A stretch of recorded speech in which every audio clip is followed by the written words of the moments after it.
Ready has start. दुनिया के मजदूरों एक हो जाओ का नारा लगाते हुए एक बार फिर सभाओं के साथ दुनिया भर में मजदूर दिवस मनाया गया।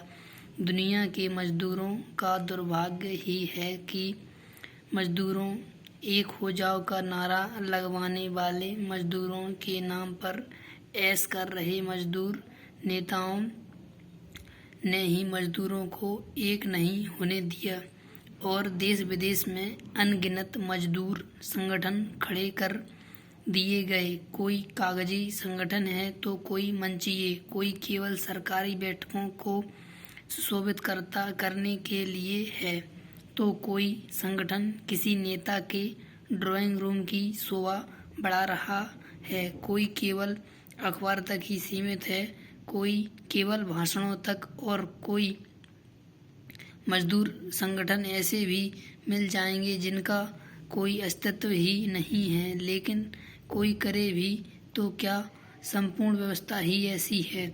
किसी एक नाम से रजिस्ट्रेशन कराओ और असली नकली तरीके से मान्यता प्राप्त करो और दूसरे मजदूर संगठन में सेंध लगाकर उसमें तोड़ फोड़ मचाओ और फिर नारा देते रहो कि दुनिया के तमाम मजदूरों एक हो जाओ।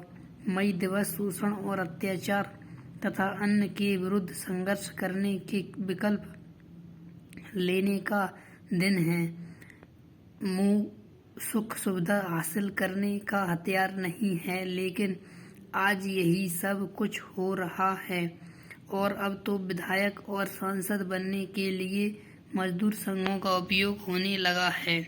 एक मानसिकता सी बन गई है कि बिना पद के मजदूरों की भलाई नहीं हो सकती।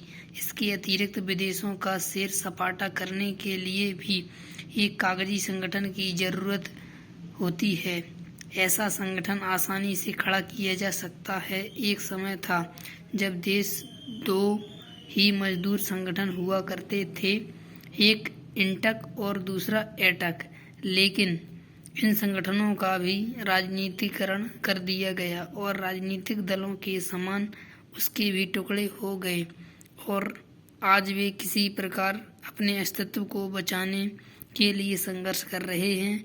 सबसे बड़ी बात तो यह है कि सुख सुविधा और नेतागिरी की चाह रखने वाले कथित मजदूरों नेताओं ने अपने जौहर आमतौर पर मजदूर क्षेत्रों में दिखाए, जो संगठन और जो फिर भी कई प्रकार की सुविधाएं हासिल कर रहे हैं। लेकिन इन नेताओं के साए में आश्रित संगठनों ने आधारित क्षेत्र के उन मजदूरों के लिए कभी भी सार्थक पहल नहीं की जो वास्तव में मजदूरों और अन्याय, अत्याचार तथा शोषण के शिकार हैं। खेतीहर मजदूर को ले लीजिए, निजी कारखानों के मजदूरों को ले लीजिए, गैर सरकारी क्षेत्र के मजदूरों को ले लीजिए, सभी की स्थिति एक समान है। स्टॉप।